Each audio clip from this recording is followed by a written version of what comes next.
എൻ്റെ എല്ലാ പ്രിയപ്പെട്ട മലയാളി സുഹൃത്തുക്കൾക്കും നമ്മുടെ ചാനൽ ഇംഗ്ലീഷ് മലയാളം മാസ്റ്ററിലേക്ക് സ്വാഗതം.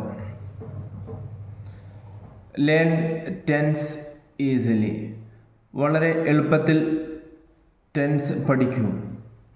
കാരണം ഇംഗ്ലീഷ് സംസാരിക്കുവാൻ ടെൻസ് അറിഞ്ഞിരിക്കേണ്ടത് വളരെ അത്യാവശ്യമാണ്.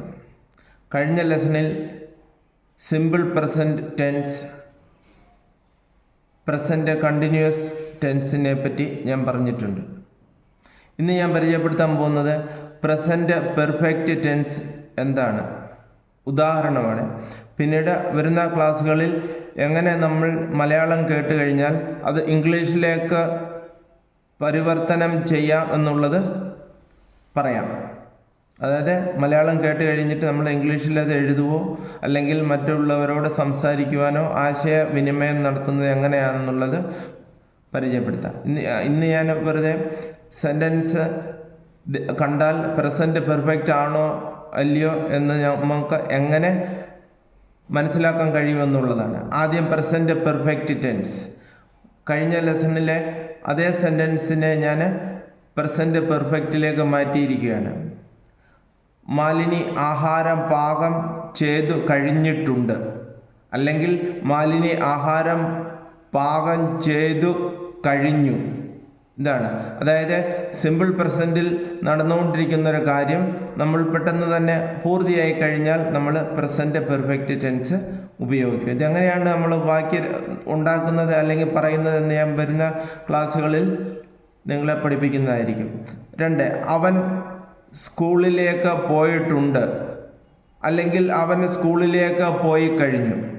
ഇതും പ്രസൻറ്റ് പെർഫെക്റ്റ് ടെൻസാണ്. പിന്നെ മൂന്നാമത്തെ നമ്മുടെ ഉദാഹരണം സിമ്പിൾ പ്രസൻറ്റ് ടെൻസിലെ ഇതായിരുന്നു. അവൾ ഒരു കഥ എഴുതി കഴിഞ്ഞിട്ടുണ്ട്, അല്ലെങ്കിൽ അവൾ ഒരു കഥ എഴുതി കഴിഞ്ഞു.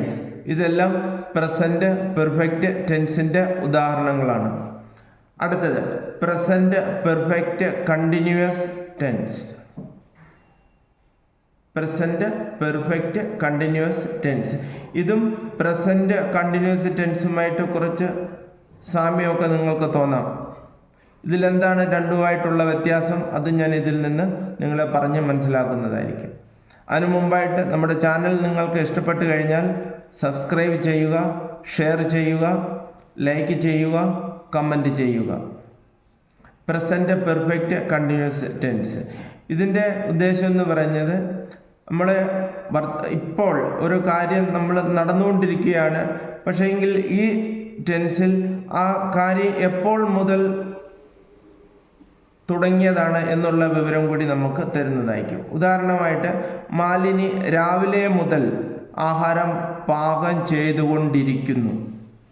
നമ്മളിവിടെ രാവിലെ മുതൽ എന്നുള്ളത് നമ്മൾ വിട്ടിട്ട് മാലിനി ആഹാരം പാകം ചെയ്തുകൊണ്ടിരിക്കുന്നു എന്ന് പറഞ്ഞാൽ അത് പ്രസൻറ്റ് കണ്ടിന്യൂസ് ആയിരിക്കും. ഇതിൽ നമ്മുടെ സമയത്തിൻ്റെ സൂചന നമുക്ക് കൃത്യമായി തരും. മാലിനി രാവിലെ മുതൽ ആഹാരം പാകം ചെയ്തുകൊണ്ടിരിക്കുന്നു, അല്ലെങ്കിൽ മാലിനി രാവിലെ മുതൽ ആഹാരം പാകം ചെയ്യുകയാണ്.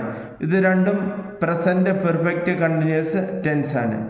രണ്ടാമത്തെ, അവൻ കഴിഞ്ഞ വർഷം മുതൽ സ്കൂളിൽ പോയിക്കൊണ്ടിരിക്കുന്നു. അവൻ സ്കൂളിൽ പോയിക്കൊണ്ടിരിക്കുന്നു എന്ന് പറഞ്ഞാൽ പ്രസൻറ്റ് കണ്ടിന്യൂസ് ആണ്. ഇതിൻ്റെ ആ പ്രസൻറ്റ് കണ്ടിന്യൂസിൻ്റെ കൂടെ നമ്മൾ സമയം കൂടെ ചേർത്ത് കഴിഞ്ഞാൽ പ്രസൻറ്റ് പെർഫെക്റ്റ് കണ്ടിന്യൂസ് ആയിരിക്കും. സ്കൂളിൽ പോകുന്ന എല്ലാ കുട്ടികൾക്കും, അതുകൂടാതെ ഇംഗ്ലീഷ് സംസാരിക്കുവാൻ ആഗ്രഹിക്കുന്ന എല്ലാവർക്കും നമ്മുടെ ചാനൽ വളരെ ഉപയോഗം ചെയ്യുന്നതായിരിക്കും.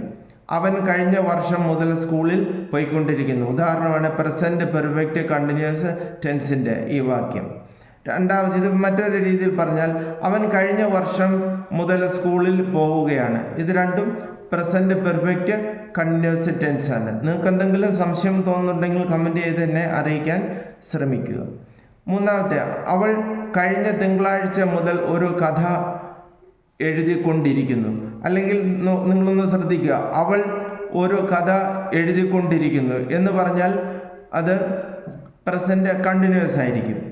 അവൾ കഴിഞ്ഞ തിങ്കളാഴ്ച മുതൽ, ഇതിൽ എന്ന് മുതലാണ് എഴുതുന്നത് എന്നുള്ള ഒരു സമയത്തിൻ്റെ ക്രമം നമ്മളെ അറിയിക്കുന്നതായിരിക്കും. അതിനെയാണ് നമ്മൾ പ്രസൻറ്റ് പെർഫെക്റ്റ് കണ്ടിന്യൂസ് ടെൻസ് എന്ന് പറയുന്നത്. അവൾ കഴിഞ്ഞ തിങ്കളാഴ്ച മുതൽ ഒരു കഥ എഴുതിക്കൊണ്ടിരിക്കുന്നു, അല്ലെങ്കിൽ അവൾ കഴിഞ്ഞ തിങ്കളാഴ്ച മുതൽ ഒരു കഥ എഴുതുകയാണ്. ഇതാണ് പ്രസൻറ്റ് ടെൻസിൻ്റെ 4 ഭേദങ്ങളും. ഒന്നാമത്തെ ഞാൻ കഴിഞ്ഞ ലെസണിൽ പറഞ്ഞിരുന്നു, simple present tense. 2 present continuous. ഇന്നത്തെ പാഠത്തിൽ ഞാൻ നിങ്ങളെ മനസ്സിലാക്കാൻ ശ്രമിച്ചത് പ്രസൻറ്റ് പെർഫെക്റ്റ് ടെൻസും പ്രസൻറ്റ് പെർഫെക്റ്റ് കണ്ടിന്യൂസ് ടെൻസുമാണ്. ദയവ് ചെയ്ത് നിങ്ങൾക്ക് ലെസൺ മനസ്സിലാവുന്നുണ്ടെങ്കിൽ ചാനൽ സബ്സ്ക്രൈബ് ചെയ്യുക, ഷെയർ ചെയ്യുക, കമൻറ്റ് ചെയ്യുക, ലൈക്ക് ചെയ്യുക. അടുത്ത ക്ലാസ്സിൽ ഇങ്ങനെ ഓരോ ടെൻസ് മലയാളമാണ് ഞാൻ നിങ്ങൾക്ക് പറഞ്ഞു തന്നത്. ഇത് നമ്മൾ ഇംഗ്ലീഷിൽ എങ്ങനെ സംസാരിക്കും, ഇംഗ്ലീഷിൽ നമ്മൾ എങ്ങനെ എഴുതും എന്നുള്ളത് അടുത്ത ക്ലാസ്സിൽ ഞാൻ നിങ്ങളെ പറഞ്ഞ് മനസ്സിലാവുന്നതായിരിക്കും. Thanks for watching. Wait for next video.